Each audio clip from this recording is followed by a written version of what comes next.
Raz. Michael, cheers. Cheers. Okay. We're doing something a little different today. As everybody can see, there's no guest other than our wonderful cameraman behind here. Here's what I was thinking. And we didn't plan around this. We're just going to chat about. It's been about a year. A year, man. Yeah. Do you believe it? It's already a year. No, it's kind of weird. Very weird. And the reason I think this is interesting because we kind of told ourselves, let's do this for a year, and then we would see if we would keep going. Yeah. What do you think? We should keep going? Well, if I'm speaking honestly, yes. But I will say it's April's when the stats started jumping. Mm-hmm. I would say about 1 or 2 months prior to that. You probably know this from our WhatsApps and when we meet. And we're texting a lot. Yeah. I was starting to question it. I saw. Yeah. And it wasn't from did I like the experience of doing it? Yes. Have I learned a lot about myself? You guess yes. Do I think it was more of like my vantage point is it's a product? Yeah. How do you see that? No, it's a product. I feel like all my life I've been wanting to like build my own something. For some people, it could be a startup. For some people, it could be write a book. So for some people, it could be a small business. Whatever. I think, but yet you get stuck on the merry-go-round of kids and marriage and bills. It gets hard to do. And I'm not complaining about any of that. I'm just saying you get where you got to kind of... No, it is what it is. It's a reality. You got to deliver, right? Yeah. And I feel like sometimes I don't have the space to build something, whatever it might be, if you call yourself a builder. This was scratching that itch in a very big way because I feel like it's a product and that I am building something. And then what that also means is I look at the stats, mostly YouTube Studio, as you know. I'm sure if anybody wanted to look at my phone where you do the most used app, it's actually going to be YouTube Studio, I'm sure. You're doing it every 10 minutes?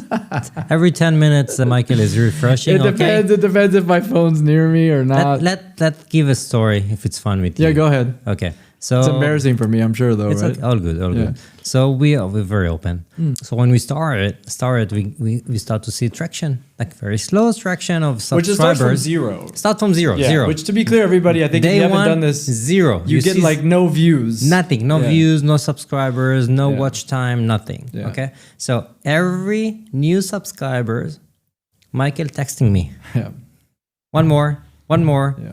After I think 10 or 12, I asked him, is there any notification that I can enable in the studio so I can get it as fast as you can? Because it was like I'm very online, I think. Yeah, I'm very up to date. I'm on my phone, but you were faster than me. Yeah. And I felt that I want to be faster than you. You want to tell you and then you can beat me. Yeah, I wanted to beat you on the time. Yeah. And then I found out that every 2-3 minutes, this is what Michael is doing. It's just refreshing. Slide down. So a question, or maybe a feature request for the YouTube. Have a notification per subscriber. Maybe there is. I don't know. There is not. You looked. I looked very thoroughly because I wanted to beat you on. I'm first, but yeah. Yeah. So given that, I think for a while there it was growing with some consistent percentages, but it didn't feel like enough for me to want to keep going, to be honest with you. Yeah. And it was like, kind of meh, like what I want to do. I don't think I was ready to like throw in the towel, but I was kind of... I felt it even through the WhatsApp. Yeah. So, and then I think we started shipping, I'd have to go check stuff, weekly, which is a lot more work instead of every other week. And I think just something with... to be fair, YouTube changed some of the algorithm for shorts, view count on shorts, which I think helped us. I also started getting better about shorts. Yeah, and then suddenly, as April just through the roof for some strange reason, which I don't think it's applicable to any one thing, right? Right. And then I'm like, okay, that's April. And then the next month, which is what we're in, right, is headed to past that and probably keep going a little more. Again, let's not be crazy about this. It starts from zero. We're not talking millions and millions, but we're talking like, for us, appreciable growth. And then I say another thing started happening, right? Which is people posting about us on LinkedIn. Sure, some of them in our friend circle network, but just, hey, I'm watching the show. Beginning. Yeah. Emails Can I get on the show? Have you thought about X or Y? That was interesting. And we had actual guests Yeah. that came from inbound. From that, yeah, we're Inbound. gonna post our episode in a couple weeks. Yeah, so then I just started feeling like, you know what? Everybody said you need X number of episodes, which I think by then we were kind of in the 20s. You need X amount of time, and you need to just improve your. I think it was a craft.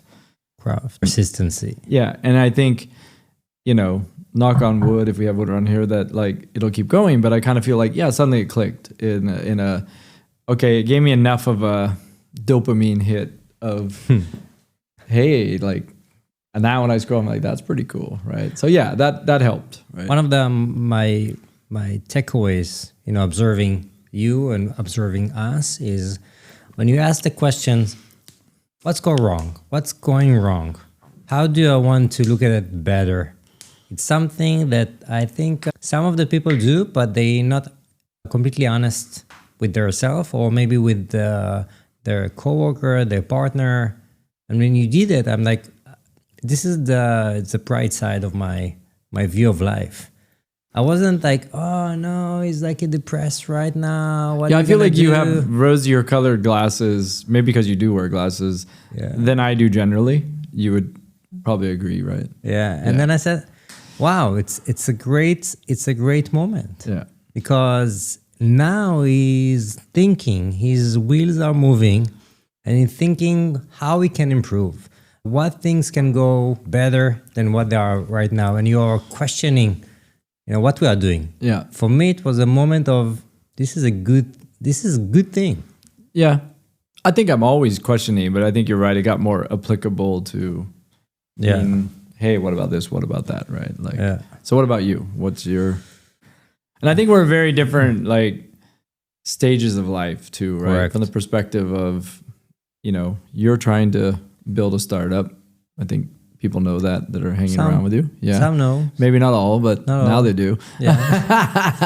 I got a job, right? Kids are of different ages. I think we think different about a lot of things. So probably like how I react and feel about this project, I would assume is different than you, right? Yeah. For me, everything that I deciding to do, I feel that I want to start it from the beginning. So if we started something that wasn't exist, I'm already in my learning curve where I want to be. I want to be in places where I can learn. Yep. Some of the times I told you, it's something that I'm learning. Like, no learning. Yeah, it's like, it's a product, it's a company. It's like, but for me, it's kind of training. It's working on muscles that I never worked on them before. I can be in very good shape. I can walk every day in the gym, but I never did this in the past. I never saw myself in front of a camera or speaking with a microphone or listen to my voice or how my hands are moving or how I scratch my face. and like on that, I guess, like you, I think we talked about the fact, and maybe people, when you build something like this, it's kind of a shock at first to like hear it in the car, hear it in your ear, watch it, because you start to go, oh my God, all the ums, or like you said, I'm doing. Was that the same for you? Kind of like, yes, that looked awkward. Very awkward. I even got a call from a friend, and he said, "You have to stop touching your face." I felt so embarrassed on that moment. I'm like, shit. And then I was, looking on small stuff, but it's a reflection, and it's not everyone thinking about it, because the way I look at myself, I see myself as someone that need to be very representative, meaning I need to see how I can improve in my reflection. So this is one thing that I kind of study about myself and see it again and again. We said we film already almost 40. Yeah, so we shipped 27 episodes. The last one was with Ian, and then I just did a count of what do we have in the can. Might shock people. 41 done, and we still film. Yeah. One so or two. Imagine we did 41 times the same thing, the same thing. Watching ourselves and. Yeah, and I think to that point, people don't realize, like, I actually sit on the couch. I don't do this when other people are home because they probably think it's weird. I sit on the couch on my big screen, Watching yourself. which is a 65-inch LCD. Yeah, watching. Well, I wouldn't say just myself. Yeah. I call it watching the show. Watching the show. Turn the sound up, and I wouldn't say I've taken notes, but I've mentally noted, like, oh, we're better when we do this. We're, interrupting people. There's a whole bunch of things I think I've learned about. Now I kind of think of it in my mind like when I'm I'm pulling a string.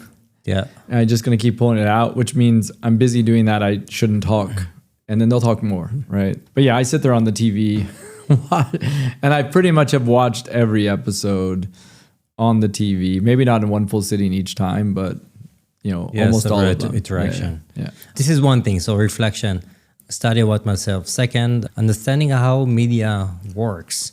One of my perceptions is that the future of everything is a brand, and a brand is in the media, and media is shipping fast, and everyone is on screens. So if I'm not there and I'm not playing the game, and I like to be a pro At the game. I don't want to sit on the bench. Where I can understand how does it work here. So I see it 360.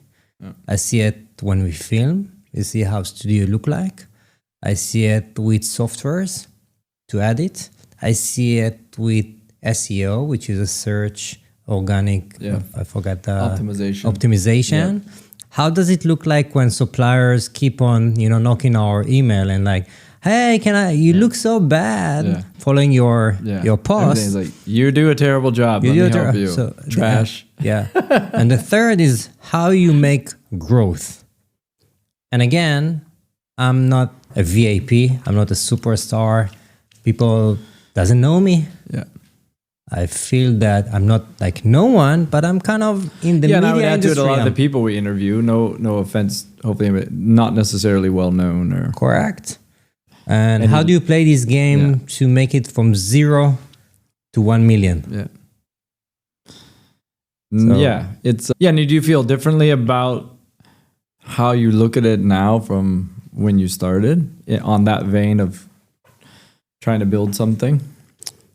I want to say that in few ways, yes, and some ways I wasn't expecting. So what's the good or bad of it? Okay, so the good is all the things that I mentioned. Yeah, like working on different muscles. The bad is, it's not a bad, but it's more reality check. There is lots of work to do. Yeah, I think on that one, the scenes. Yeah, I think even if you're thinking about this is the capacity, just add 30-40% more. Yeah, AI works. It's easier today than ever, but still, if you weren't like doing that, I think it was even tougher. Yeah, I think it, in all truthfulness, it's turned out to be harder than I thought. And I wouldn't say that from a time perspective, from the things you need to do to try to make it work. I think in going with my disappointment somewhere around it, I think the other thing was I thought it would be easier to be more, I don't even know if popular is a word, because that's what I mean. Create more consumption, create, more attraction to things. Because we want to see reaction to the things that we are doing. Yeah. So I actually thought it'd be easier. I kind of thought, and this is the egotistical self speaking of like, oh, I have X number of followers on LinkedIn. I'm like, people know me, like, build it and they will come and I think, and in the first months, I didn't think that it would actually be like that. So I was okay with the fact that not much was happening, right? I think it was somewhere around like the third or fourth month. I'm like, I'm getting tired of this build it and they will come. It's not, okay, I got to go back to the drawing board. And I think, what a lot of people may not know, right? We do it all ourselves. And now I know that the good people at Podster are enabling us in a studio, which we would have never done this without that. And also our perception in day one was we want to do something not top notch. Yeah, it looks legit. Looks professional. And it is a professional product. And what comes out of this, people don't see is we leave the room and I transfer something to my laptop or iPad what we call the live mix and something I can easily edit. The rest of it, it's a bunch of pieces. And initially I didn't know what to do with the pieces and parts, right? But I also wanted to learn. So this crew was hassling me about learning DaVinci Resolve, which I did. Thank you for the Max. He's going to say Windows is better. Yeah, I think there was just this notion, I thought it'd be simpler, right? And then I realized it's not that simple. And in any sort of media product, it isn't simple. And I don't think the notion of basic social media and growing that, or even growing your LinkedIn, is even the same as trying to grow, if we call it a podcast or a show across multiple channels. It's not simple. And also we chose something that is not domain specific, that everybody's talking about, and it's trendy. So it's not topical, not newsy as in current events, not really famous people. I mean, it's not that we won't take one if we can get one. It's more immortal. Yeah. That's the way I see it. Yeah. Which is like looking back, it's a very bold decision to make. Yeah. Meaning it's easier to say, hey, let's do everything that's trendy. You get excited, Then use focusing on, only tech, cloud, infrastructure, AI every week speaking about. No, we said no. We're going to be bold. Yeah. We're going to be generalists. We're going to take immortal, topics. And I think for the ones that had a chance to listen to Ian Go, I think you can listen to him in 10 years time. And I think a few of them you can. Not just him. I'm just taking an example. Doron, and I think a lot of them. Perrin. Yeah. Which was the 3rd or 4th episode.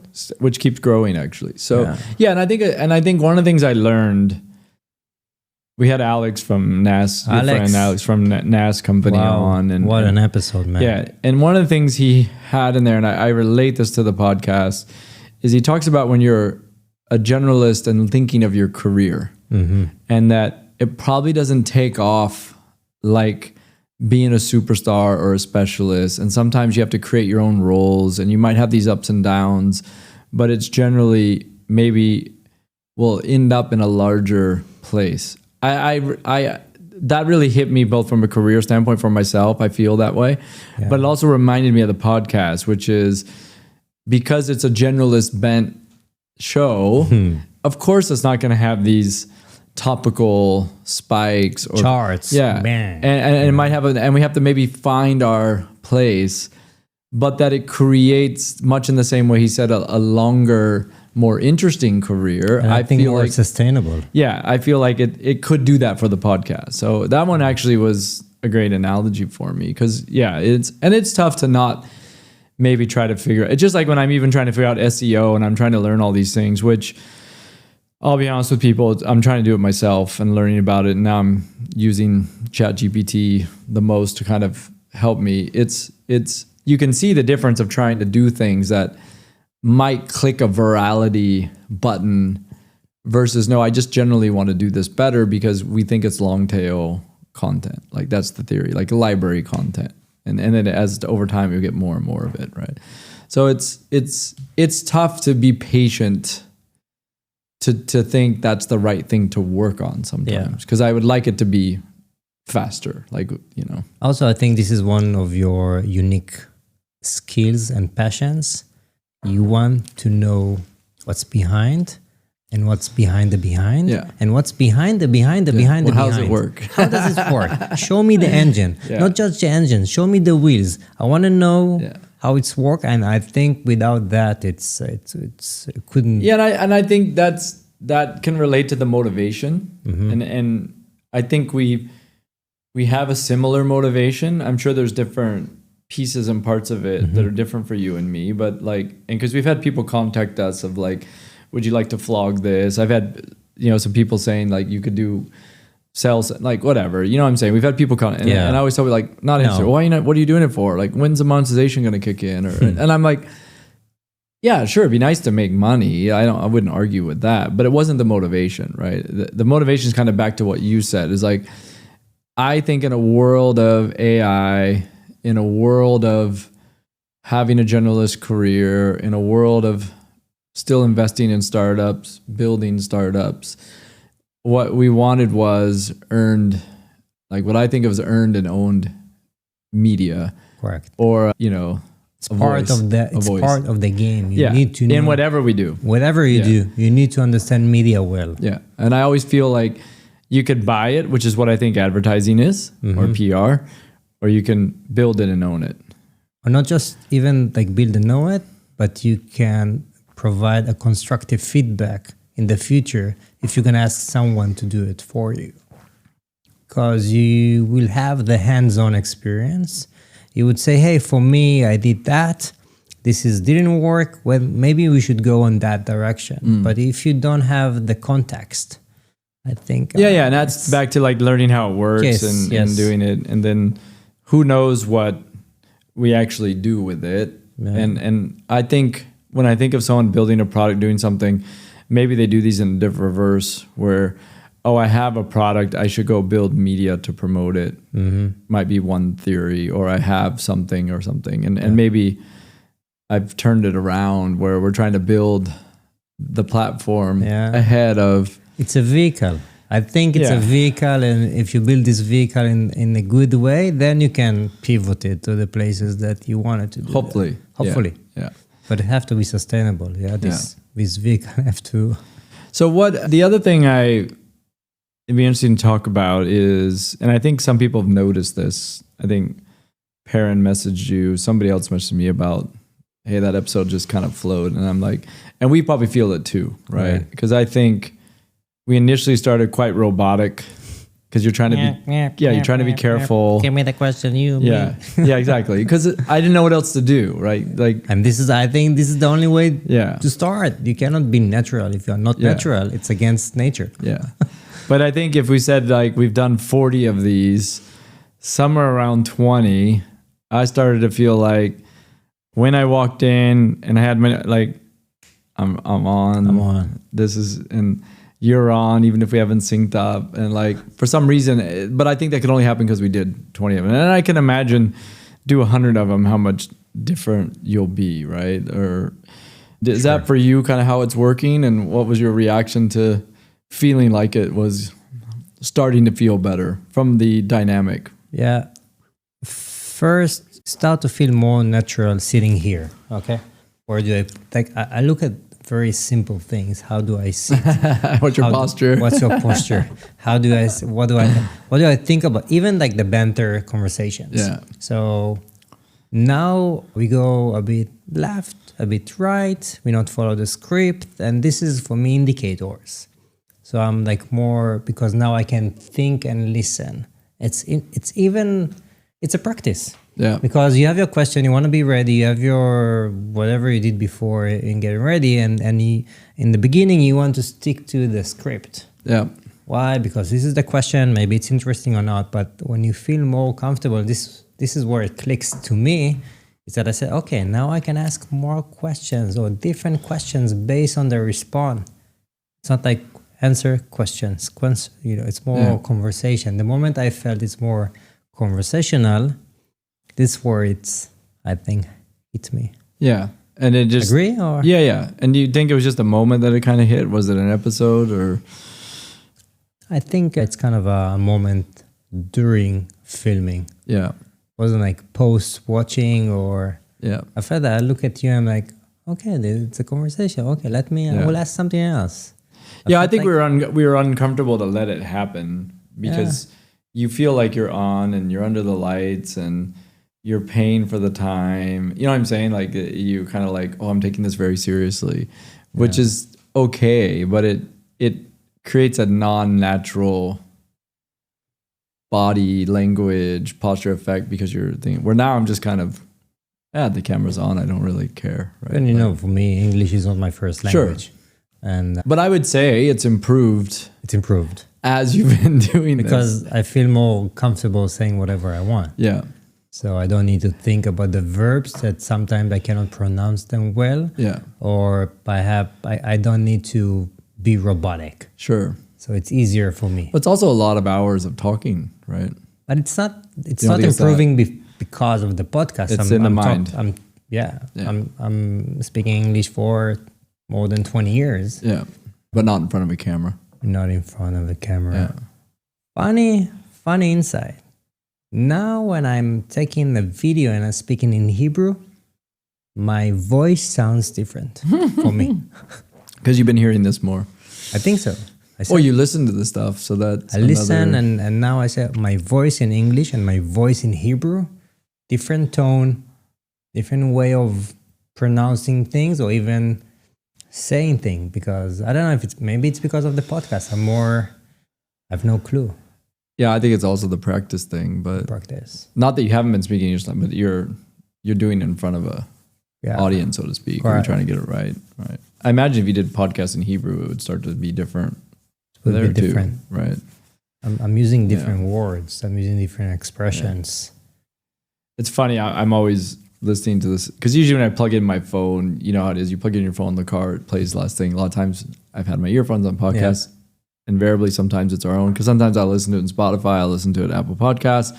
I'll do the YouTube audio version. I'll do the YouTube video version. I've been doing a lot of sound manipulation as we've been talking about this.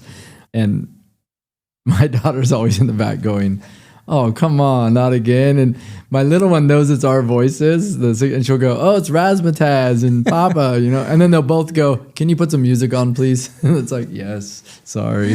Yeah. But I can get away with like maybe 5 minutes of it. Everybody knows. They think it's the same show. Every time I go, no, it's a different guest. Look at the picture. And I'll put the picture on the screen. Yeah, but you guys sound the same. I'm like, okay, shut up. Like, click. It's a good one. Yeah.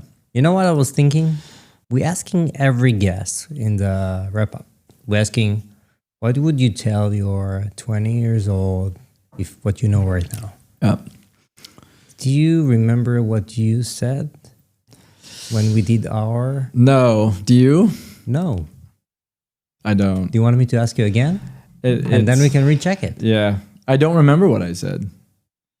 It's funny. It would be here, Michael Y podcast. What but after, I think that because we heard, and this is the point. Oh yeah, closer question 1.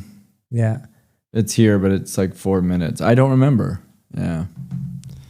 The reason I'm asking is we as people, we're getting influence from others. So every time I'm listening to another answer, I'm like, I was thinking. Is that what I was thinking? This is what I was thinking, and I was debating with myself if I would answer the same. Yeah. And thinking again about 20 years ago.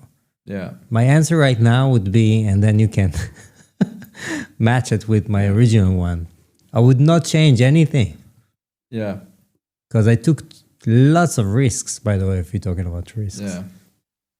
I think the only one, and what's happening to me and I would say this is the influence, I don't think I took enough risk and tried to be a builder, be an entrepreneur, be whatever. That would be me saying that because of what I've been hearing for every answer. Now, I don't know if that's what I said. We'll go back and look. Yeah. I don't think it's what I said, but I have a feeling as I've gotten older... So for the record, because we always argue with this, and I'm 53,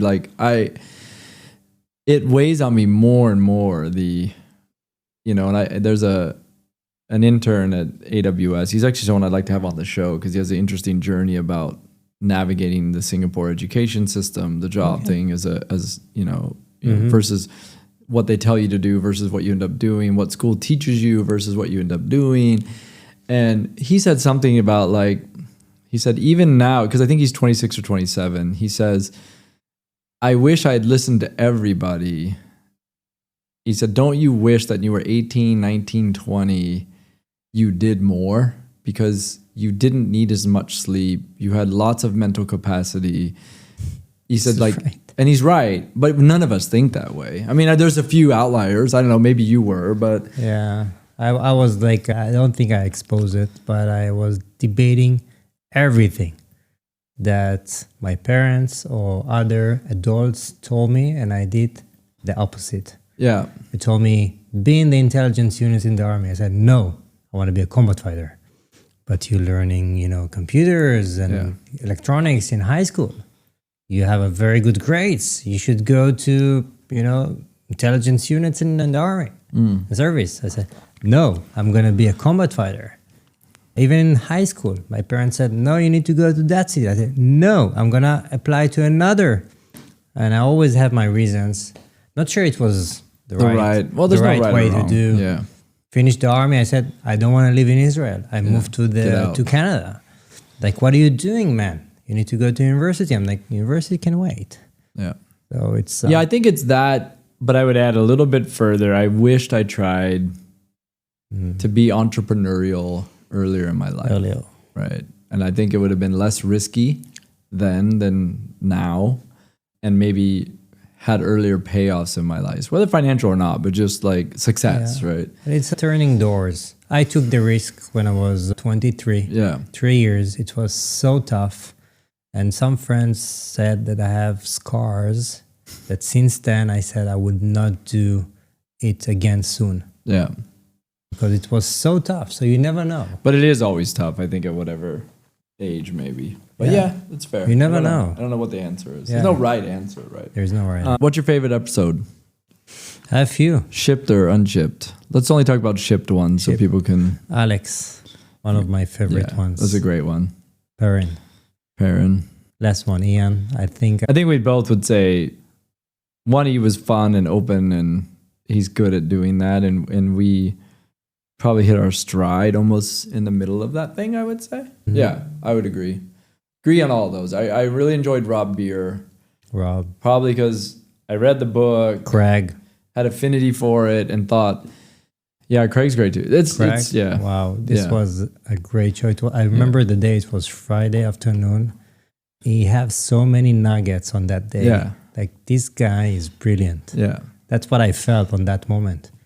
Yeah, and actually in a lot of those, you can go and realize that some of those have the most shorts cut against them because there's so much 20, 30 second. Okay, let's double click on that one. Let's double click on that one. How many shorts do we have from each episodes? I don't know from each. It's an on average. Average.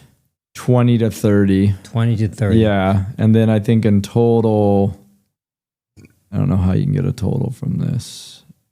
There's hundreds and hundreds of them. Do you believe that the shorts made that trajectory of... I think it helped. I think that there's a... Because this was a big change. Okay. But this was, again, like, we should be honest. No one's helping us do this. We come up with ideas. Sometimes you do stuff, I do stuff. I'm doing a little bit more, but let's just be honest about that. It's because of where you're at. Correct. And because I've gotten kind of crazy about this stuff.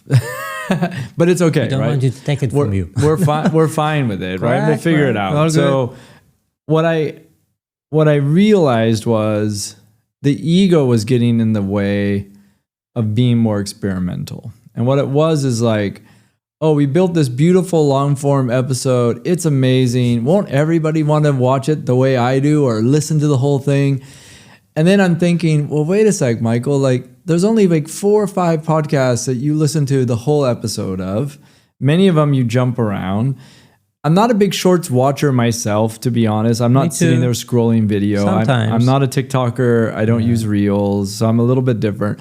But I'm not oblivious to what the world is doing, right? Which is TikTok and Reels and YouTube. And I see my kids on YouTube. I see my wife. And I'm like, wait a sec. Like, I'm letting the ego get away of the fact that there's an audience out there that might like what we have, but they're not going to go have found one of our long form things and watch the whole thing. Or to watch 30 minutes in when Alex said something amazing, right? Yeah. So I thought, why do I have a problem with taking that thing, chopping it up into all, and by the way, like I've had like 3 iterations of shorts if you go and look, right? First YouTube was only 1 minute. Correct. Then you got all excited about YouTube going to 3 minutes because that's what TikTok does. I went and started making 2 and 3 minute shorts. Nobody's watching them. And then reduce it to 30 seconds. I got down to like, but just to be clear, it isn't just 30 seconds. It's me watching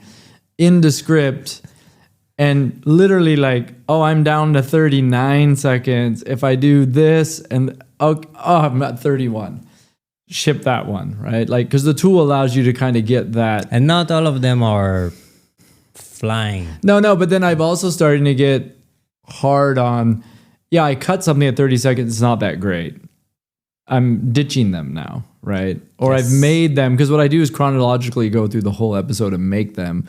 I go back and watch them. There's no automation, right? I go back and watch them before I ship them. And then I'll watch it sometimes and go, that wasn't great. And I just delete it. It actually goes in the folder of being done, but I didn't ship it. But still, if you do all that, I can still get 10 to 15 per episode. And then I started realizing that that's just how some people consume content. Why should I take that away from them? And then Go I think with the flow, not against.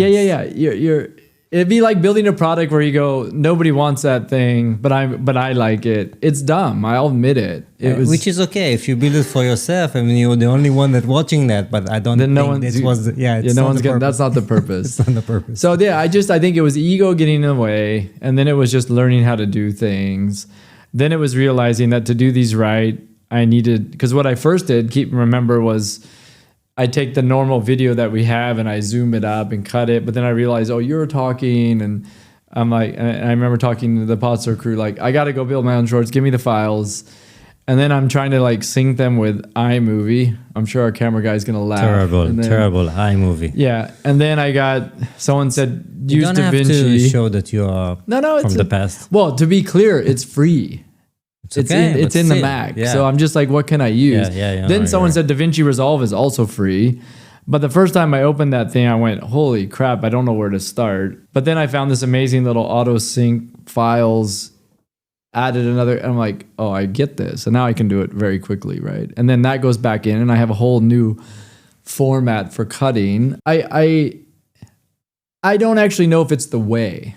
I just feel like there are things where you remember Alex saying X, or Perrin said this, or Hian said this, but it's going to be buried 17 minutes in.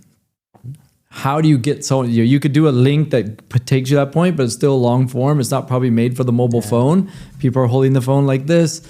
Fine, I go make it for you, where it's that 29 seconds of Hian saying something. And this is what people want to consume. That's what they want to consume. That's what they want to consume. But like, what we know from our stats, right, is months ago we had a lifetime video chart. And to be clear, folks, we only really study YouTube that had shorts and long form all mixed together. But let's explain why we are focused on YouTube. Distribution. Yeah, I would say that's it. No? Also good tooling. Good tooling. Good analytics. Data analytics. I don't care about the money yet, but I think it's possible to make it maybe. But and I also think like an endless amount of people. Yeah. Like no matter how much I think, whatever, I'm like, oh my God, there's tens of millions more. It's also turned out to be much more global for us, right? You look at Spotify and Apple.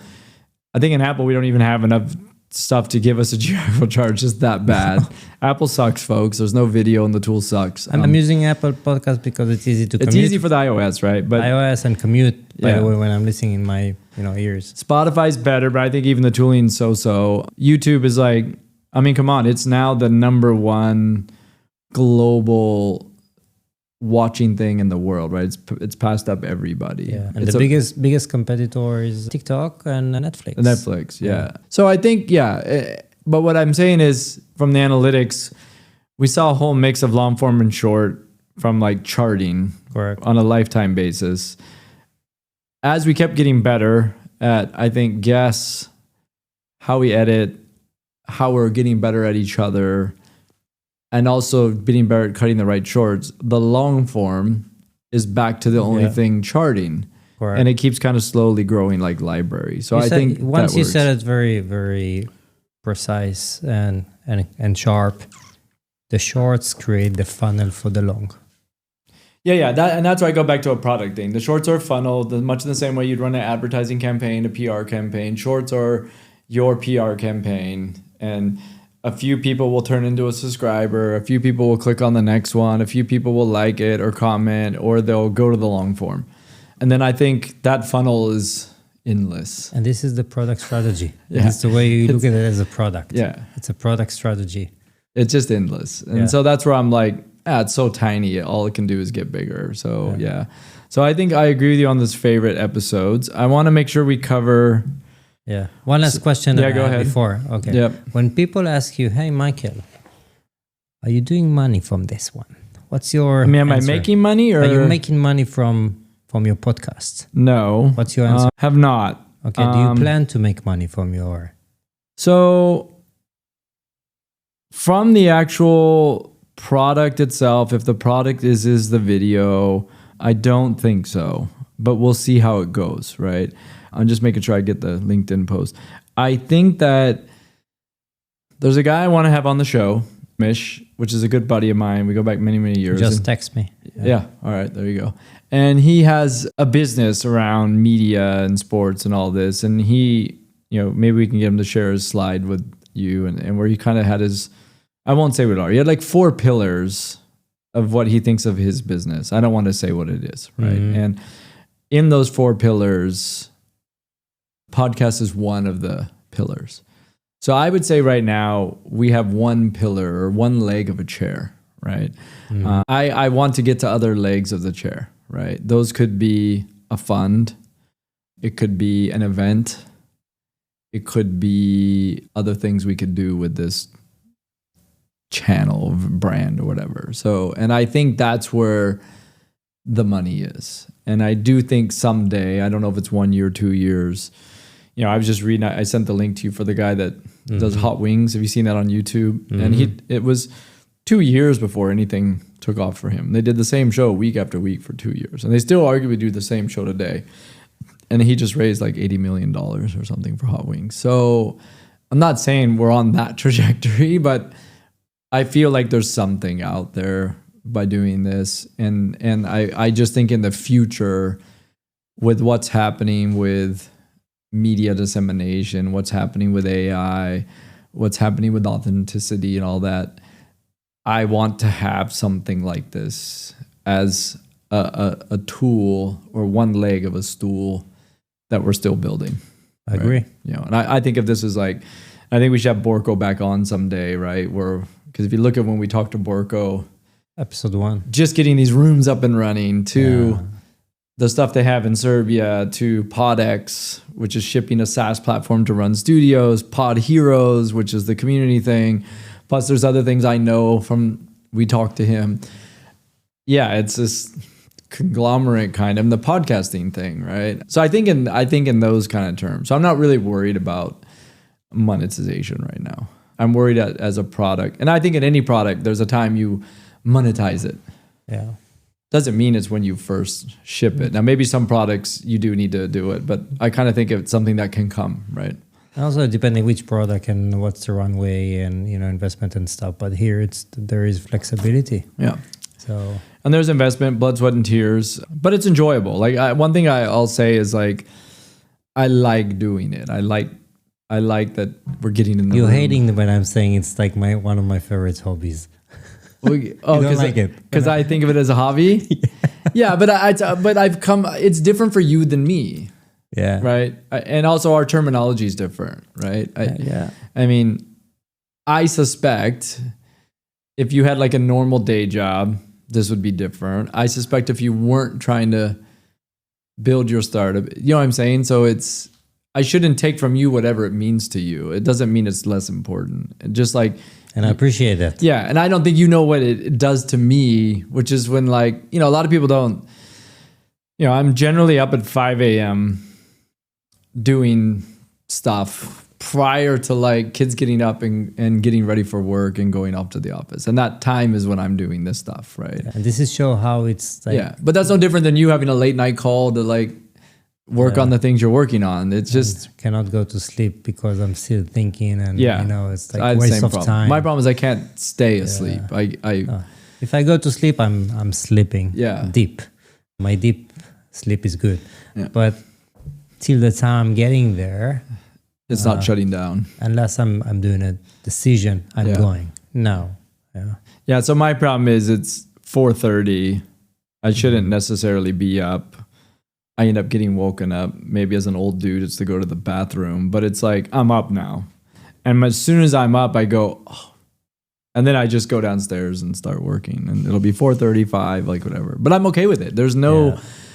disappointment or tiredness or anything about it. I'm actually like, this is fun. I have another idea. Yeah. I'm enjoying it. And then it helps that the stats also work. It helps that somebody writes about us. It helps that you and I can be pretty candid about what's like, it all kind of, Yeah. and then I think like we're building something, right? Yeah. I just pop up at 7 a.m. We have a different Not schedule. 6, not no 6. Yeah, 6:30. The kids are starting to pop, at our room. Yeah. But I'm not like sitting on the front of the computer. Yeah. But I'm looking at what happened yesterday. 7 a.m.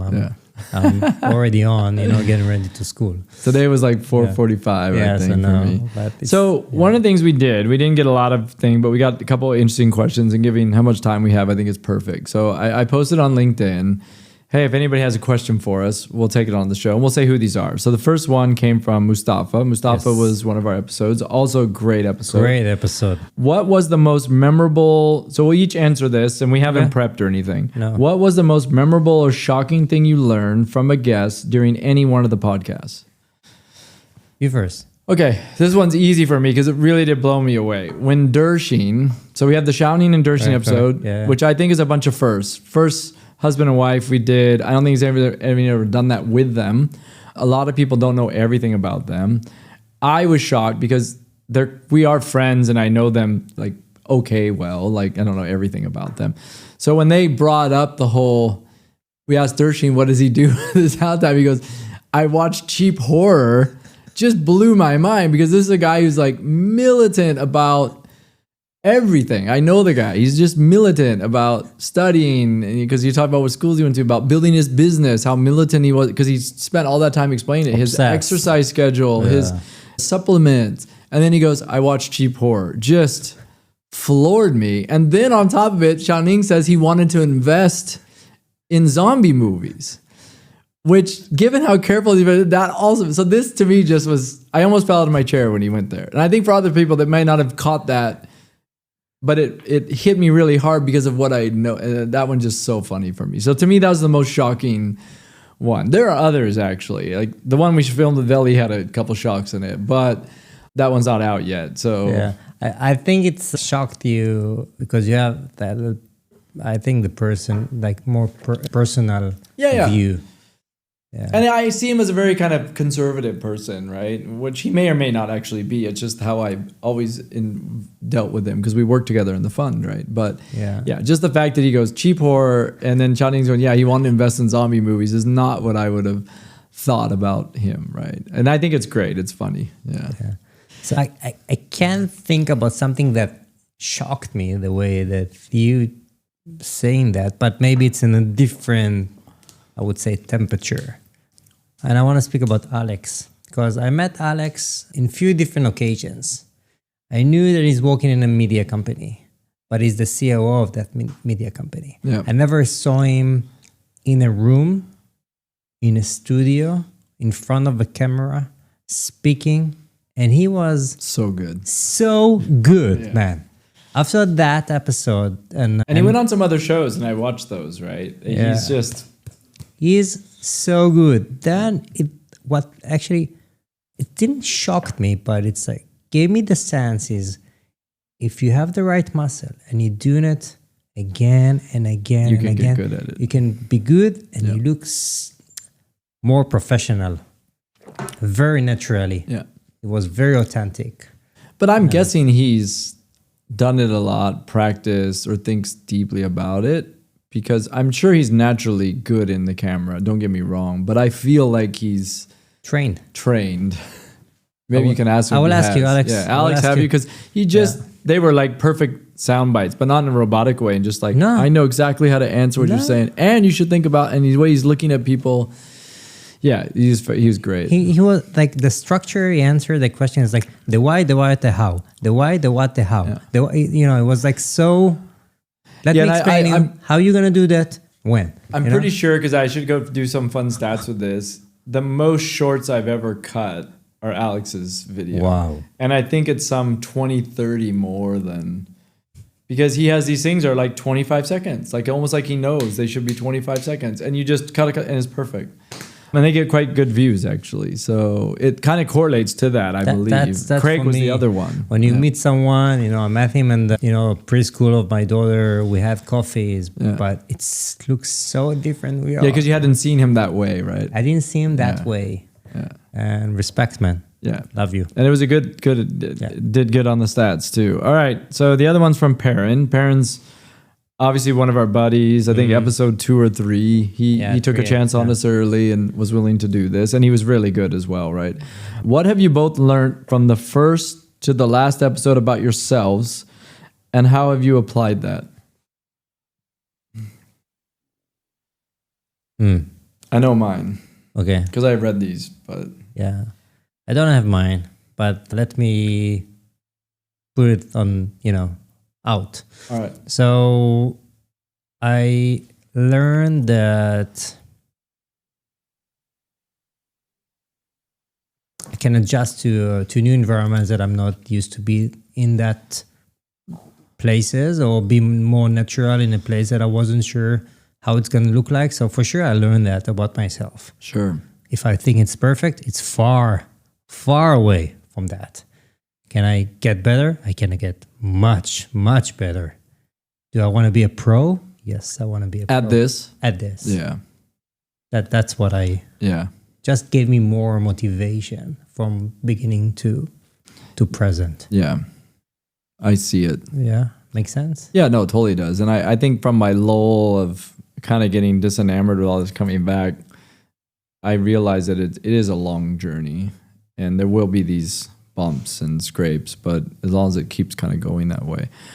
But I also see that in you and wanting to get better at it. And I think we are getting better. And I think there's no other thing to do other than to keep doing it, right? So I think for me, I'll try not to make this long-winded, but if you remember, like when I came through kind of out of Microsoft and looking for work and all that kind of thing, this is when we started getting more serious about this. I also went and took the ICF coaching thing, which Geraldine in her school is great, because when people hear me comment about this, sometimes they correlate, and it's all this is all me, right? Sometimes you got to go try something to figure it out. And I always tell people it's no different than me when I tried scuba diving. I got certified, thought I was gonna love it, did my first post-certification dive, completely panicked, got myself out of the water, never have gone back in. Now maybe I could have gotten over that, but I suddenly when I was down in the water, I don't know, 10 meters down or something. It was in Thailand, very calm. I just wow, the ocean's huge.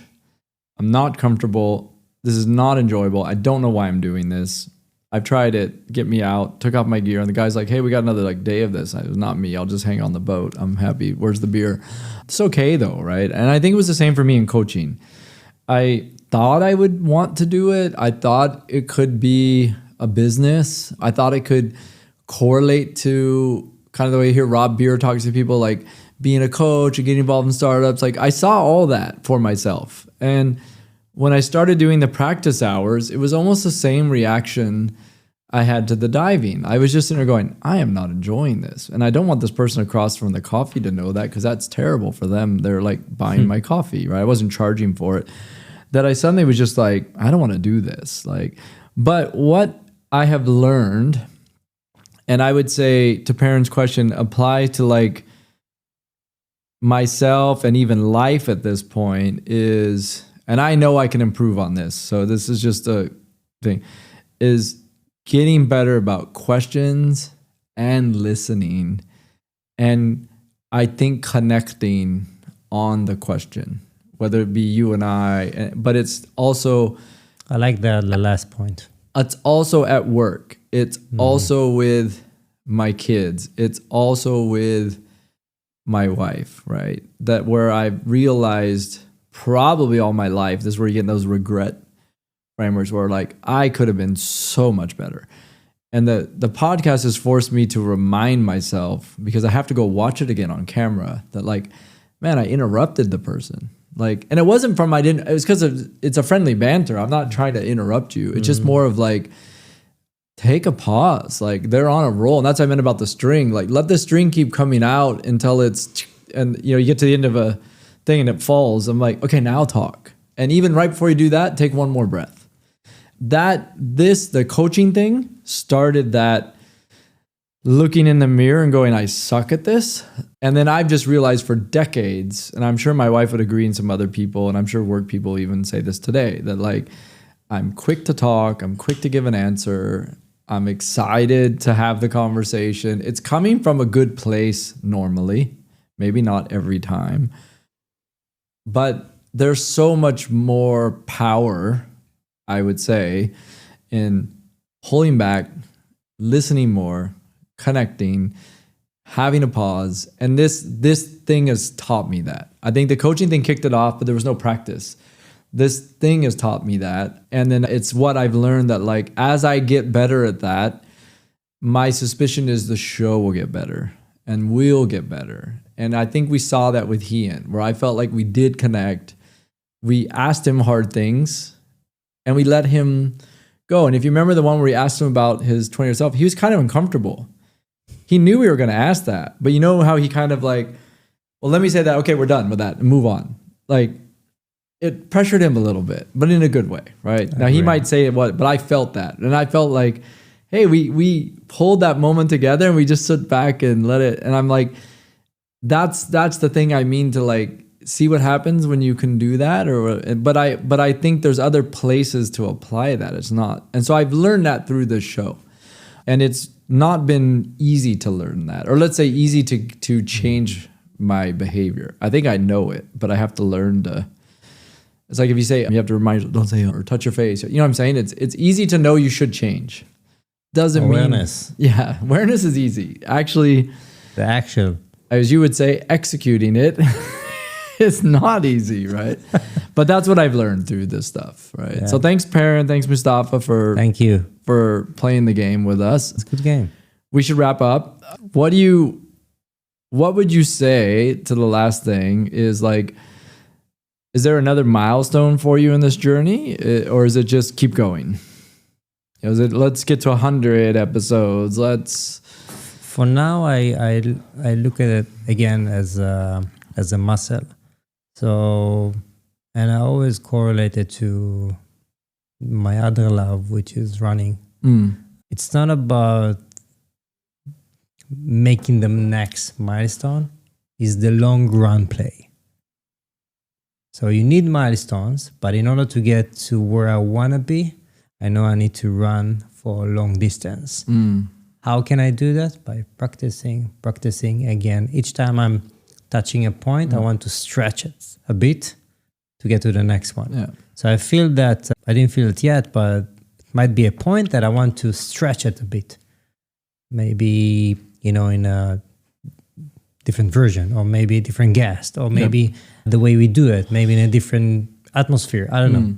Like just to stretch a bit the capability or the way we are. Maybe that's doing a live episode is.